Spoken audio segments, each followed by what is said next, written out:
Hey guys, welcome back to the Curly Reader. My name's Amanda, and today I want to share with you my middle grade March library haul.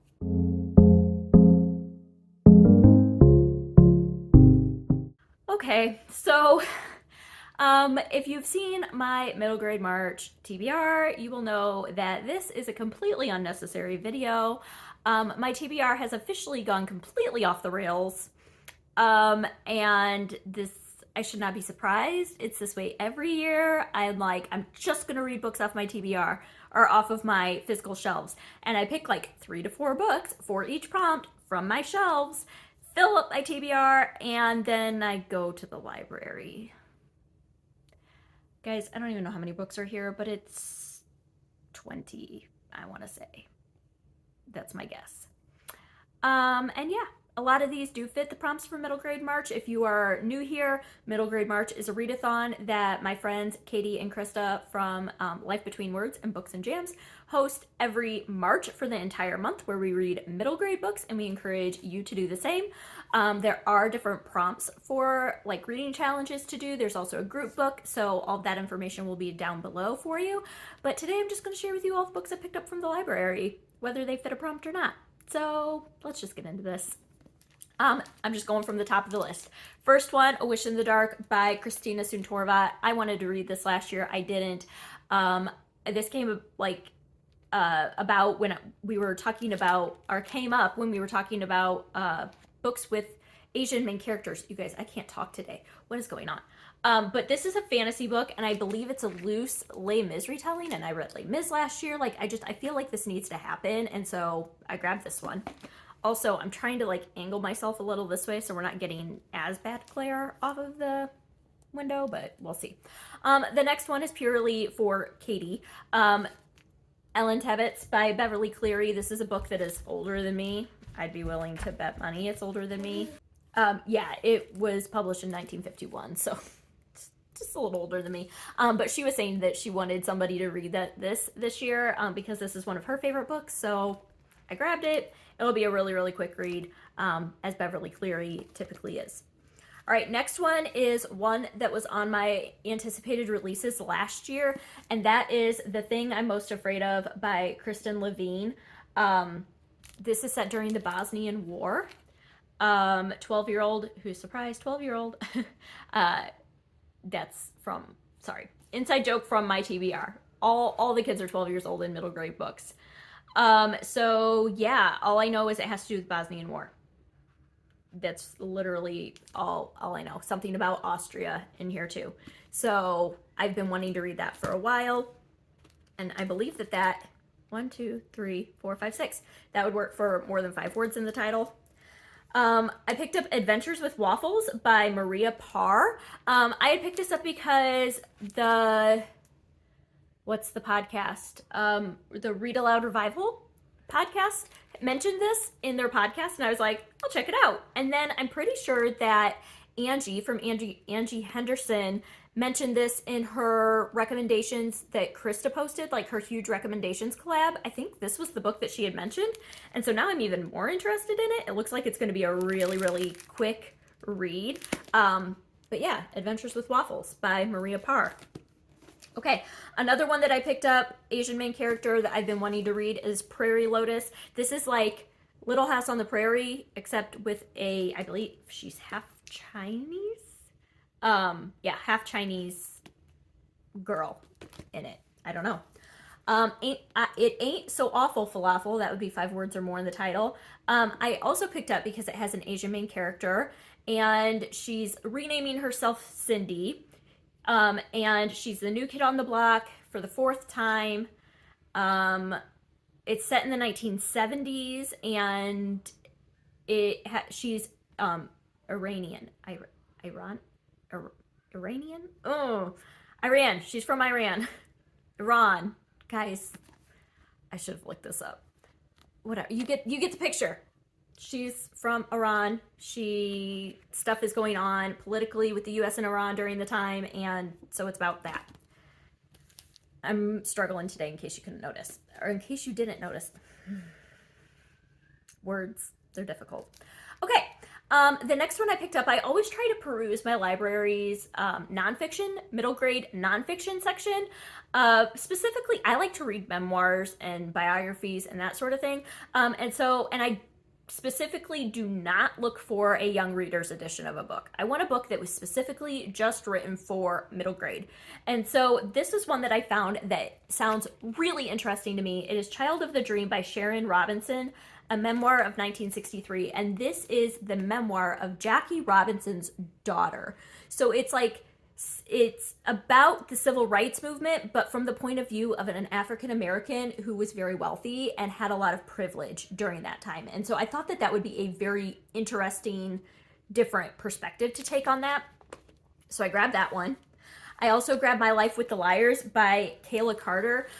This is one that Anne from Elizabeth Ann Reads and Chantel from Chantel Reads All Day both have read, and it has to do with a cult. That's all I know. One that I really, really, really want to read, this is going to be happening, is The Boy at the Back of the Class by Anjali Q. Ralph. I don't know if I said that right.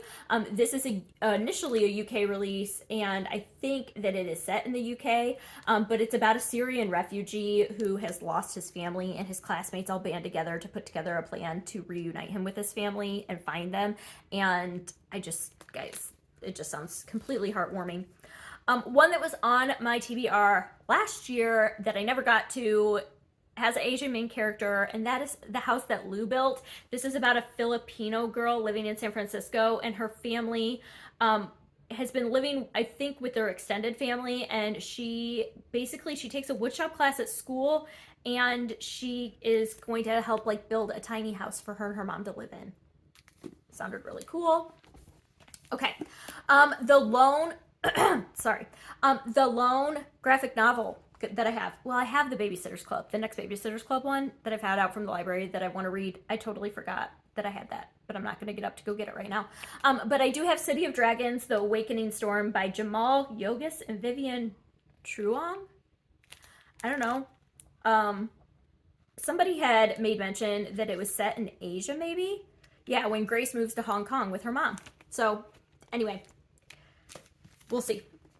It's a graphic novel, so it should be a quick one, and it looks interesting. Another nonfiction that I grabbed, guys, this is gonna probably be a stretch one for me, but it sounds really good. I just read a book about Romania, and so Romania was on the brain, and so I found this one in the nonfiction section, Under a Red Sky by Hayalea Molnar, a memoir of a childhood in communist Romania.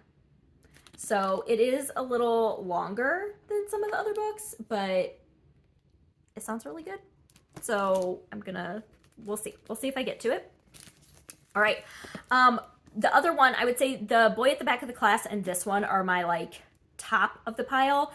And that is When the World Was Ours by Liz Kessler. This would also be 5 words or more in the title. And this is World War II historical fiction. And I think it's about 3 friends that basically the war kind of splits them up to Germany, England, Prague, Poland. It's inspired by a true story, and I've heard it is amazing. So I really want to read it.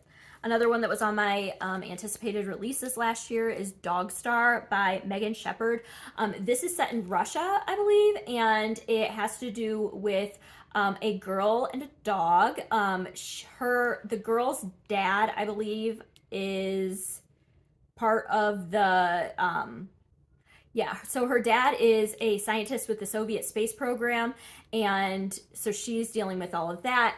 Her best friend just moved to America, defected to America, and she befriends a dog that her dad is working with because the dog is now considered a cold dog, which basically means he is going to be a star flyer. The dog is. And so, anyway, that sounded good. Another one that was on my anticipated... Do you guys see a theme? My anticipated releases from last year. The Lost Languages by Claudia Mills. This sounds so good. It's about dead languages. And it's about an 11-year-old. Well, that's a change of pace. One of the girls' moms is a linguist, and she is working frantically to study dying languages before they're lost forever. And then the girls decide to embark on a crusade to save a language. It just sounds so good. I can't. It sounds so good.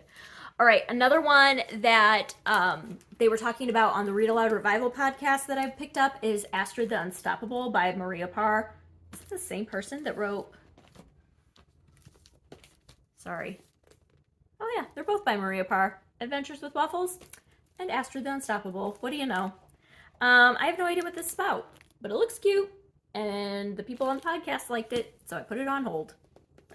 Another one that I really, really want to read is The Barren Grounds by David A. Robertson.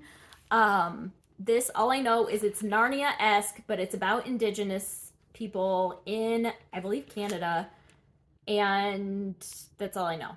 Is they like go into another world, a portal opens, and that's all I know.